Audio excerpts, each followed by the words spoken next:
세상의 끝을 보기 위해 호튼 플레인스 국립공원에 왔습니다. 과연 비싼 입장료를 내고 꼭 가봐야 할 곳일까요? 호튼 플레이스에 도착했습니다. 지금 시간이 아침 6시 2분인데 6시부터 티켓을 판매한다 그래서 지금 많은 사람들이 표를 사러 내려갔어요. 그리고 지금 보시면 이렇게 줄을 서서 들어가기를 기다리고 있습니다. 호튼 플레인스 내셔널 파크. 먼저 표를 산 사람부터 들어가는 것 같아요. 무슨 오픈런 하는 것 같네? 빨리 가면 좋은 게 있나? 아무튼 기대가 됩니다. 이렇게 평원이 펼쳐져 있습니다. 차 타고 가니까 좋네. 여기 볼 수 있는 것들이 이런 거구나. 오! 레오파드! 표범을 볼 수 있었으면 좋겠다. 진검사를 하러 갑니다. 여기서 트레킹에 필요 없는 물품을 다 확인을 합니다. 이제부터 호튼 플레인스 트레킹을 시작해 보겠습니다. 그러면 이렇게 가거나 이렇게 가거나 한데 이렇게 가는 길이 더 어려웠다 그랬던 것 같은데. 이쪽이죠? 그렇네. 월드 엔지 써있네. 첫 번째 갈림길에서 저희는 월드 엔지를 먼저 가는 방향, 왼쪽 방향으로 길을 틀었습니다. 오른쪽으로 사람들이 많이 가서 사람을 피하고 보자 그 목적으로 왼쪽으로 가고 있는데, 그 월드 엔지라고 불리우는 세상의 끝 포인트를 향해 걸어가고 있습니다. 총 킬로 정도 걸을 것 같은데, 여기가 다른 데랑 다르게 땅들이 좀 평평한 느낌입니다. 그래가지고 호튼 플레인스라고 하는 것 같아요. 여태까지 봐왔던 스리랑카랑은 식생이 꽤 많이 다른 것 같아요. 구름이 많아가지고 일출은 못 볼 것 같고, 그게 좀 아쉽네요. 여기가 한 10시쯤? 10시, 11시 되면 구름이 껴가지고 뷰가 안 좋다고 하더라고요. 6시 오픈런을 시작해서 얼마 동안이나 이렇게 한적하게 걸을 수 있을지 모르겠어요. 아마 뷰포인트 좋은 데 가면은 사람들이 바글바글 할 것 같습니다. 다들 지금 제주도 갔다는 의견이 폭발하고 있습니다. 아직까지 다른 점 없는 것 같습니다. 표범 레오파드 사는 것 빼곤 다른 게 없는 것 같아. 레오파드 봐야 본 거지. 근데 공작새라도 봤으면 좋겠다. 이렇게 트레킹 하다 보면 공작새도 많이 나온다 그러던데 한 10마리만 봤으면 좋겠습니다. 조금 걸으니까 풍경이 살짝 바뀌었습니다. 아까 그 초원지대랑 느낌이 완전히 다르고, 곳곳에 레오파드를 만났을 때 어떻게 해야 되는지 써있는데, 레오파드를 보고 싶긴 한데 또 막상 만나면 무서울 것 같기도 하고, 못 보겠죠? 여기서 레오파드 봤다는 사람은 못 본 것 같으니까. 공기가 좋아서 너무 좋습니다. 진짜 여기 매연이 하나도 없구나. 이게 진짜 스리랑카의 공기였을 텐데 더 자연 속으로 깊이 들어가고 있는 느낌이 듭니다. 개인적으로 최고의 트레킹은 저기 아르헨티나 엘체틴 트레킹이었긴 했는데, 그 정도는 아니지만 걸을만 합니다. 여기는 입장료가 너무 비싼 것 같아. 지금 저희 3명이서 밴 빌려서 왔는데 3명 합쳐가지고 31,500인가 냈으니까 거의 인당 5만원씩 낸 거거든요. 좋다고 하고 사람도 많이 오는 이유가 있겠죠. 좀 풍경을 빨리 보고 싶습니다. 제가 화장실을 가고 싶어서 가는 게 아니라 화장실이 개쩔게 생겼습니다. 정말 대자연 속에서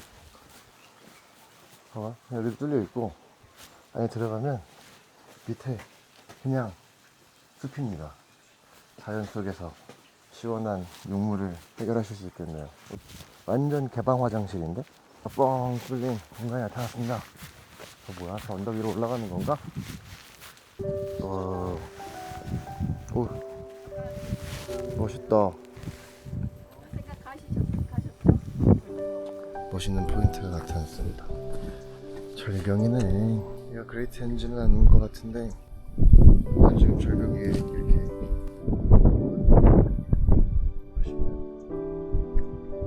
멋있게 나옵니다. 오른쪽으로 가면 월드 엔지가 나온다는 안내판을 보고 이제 가고 있습니다. 너무 귀엽네. 조금 걸어오니까 또 앞에 전망대 같은 게 하나 있습니다. 이게 월드 엔지야? 금방 오네. 여기 아까 저기서 봤던 산 같은데 월드엔지 포인트에 도착하긴 했는데 아까 오는 길에 봤던 뷰랑 큰 차이가 없어서 지금 살짝 실망했습니다. 아무튼 저쯤 어디 그 전망대에서 이쪽 뷰를 봤는데 월드엔지는 얼마나 더 멋있을까 생각을 했는데 똑같은 뷰라서 좀 실망했어요. 근데 진짜 이걸 왜 월드엔지라고 하는지 알 것 같네. 이 밑에 절벽이 걸 알려줄 방법이 없네. 이 밑에 바로 낭떠러집니다. 저렇게 우리가 걸어온 땅이 끝나고 새로운 땅이 시작된다, 약간 그런 느낌인 것 같아요. 그래서 월드엔지라는 이름이 있는 것 같은데 뭔가 조금 실망스럽네. 월드엔지에서 조금 더 북쪽으로 뭔가 돌길이 있어서 거기를 잠깐 한번 올라가 보려고 합니다. 여기를 가면 또 다른 뷰를 볼 수 있지 않을까. 저기 월드엔지 사진 포인트는 양쪽에 사람들이 몰리기 시작해가지고 지금 좀 정신이 없어요. 카메라랑 사진으로는 잘 그 감흥이 담기지가 않네요. 눈으로 보면 엄청 멋있는데 지금 베이커 폭포로 가고 있는데 우리가 왔던 그 월드엔지 방향으로 하는 트레킹 코스랑은 느낌이 완전 다릅니다. 평온한 느낌을 주고 있어서 저희가 선택했던 왼쪽 도로는 나무 터널 속으로 걸어오는 길이었다면 여기는 천천히 여유롭게 볼 수 있는 길인 것 같아요. 느낌이 완전 다른데 난 개인적으로 아까 왔던 길보다 이 길이 더 좋다. 아까 길은 너무 재미없었는데 그냥 동백섬 거기였어. 맞아. 그 느낌. 동백섬 느낌. 일단 좀 아쉬운 게 동물이 좀 더 많았으면 더 좋았을 텐데 동물이 없는 게 아쉽습니다. 방향은 시작점을 월드엔지를 첫 번째로 잡으니까 베이커스 폴 가는 게 좀 산길이 좀 빡십니다. 이 구간은 살짝 등산을 조금 하는 느낌인데 또 금방 괜찮아졌어요. 금방 평평한 땅이 나와서 다시 산보 모드로 들어갈 수 있을 것 같습니다. 살짝 폭포 있는 데만 이렇게 언덕이 있나봐요. 어제 그 룸브르엘라 워터폴이 너무 임팩트가 강해서 이번 폭포는 요만큼도 기대가 없습니다. 그래도 왔으니까 포기를 해야겠으니. 베이커스 폴스. 왜 베이커스 폴스일까? 여긴 좀 지명이 이해 안 되는 데가 많네. 월드엔지도 그렇고. 베이커스 폴스입니다. 규모는 작아도 이쁘긴 하네요. 정원에 꾸며놓은 그런 폭포 같은 느낌입니다. 검은색 바위 위로 흐르는 하얀색 물길 위에 이 배우 때문에 폭포가 조금 더 예뻐 보이는 것 같아요. 약간 한편의 스모커 같은 느낌이 좀 들기도 하고 갈래갈래 흘러서 여러 줄기로 부드럽게 떨어지는 모습이 예쁘긴 합니다.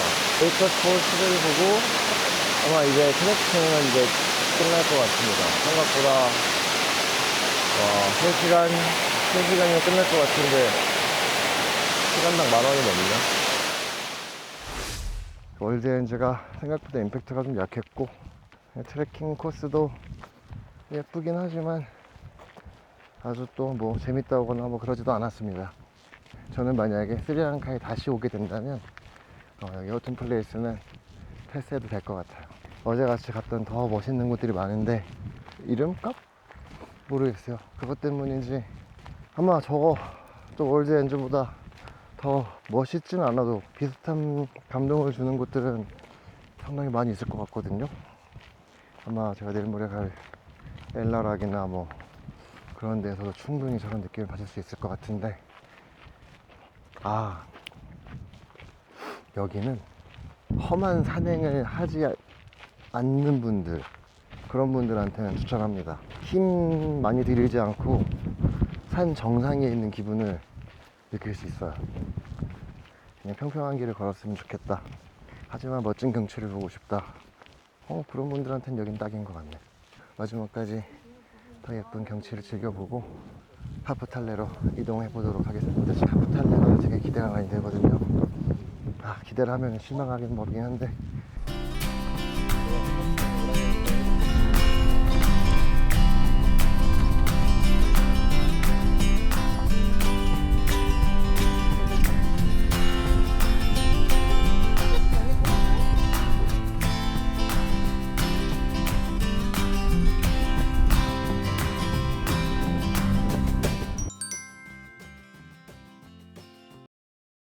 스리랑카 여행 중 처음으로 기차역을 봤습니다.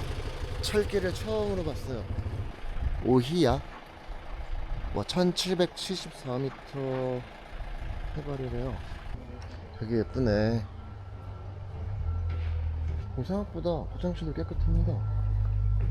조그만 역인데 되게 잘 해놨는데?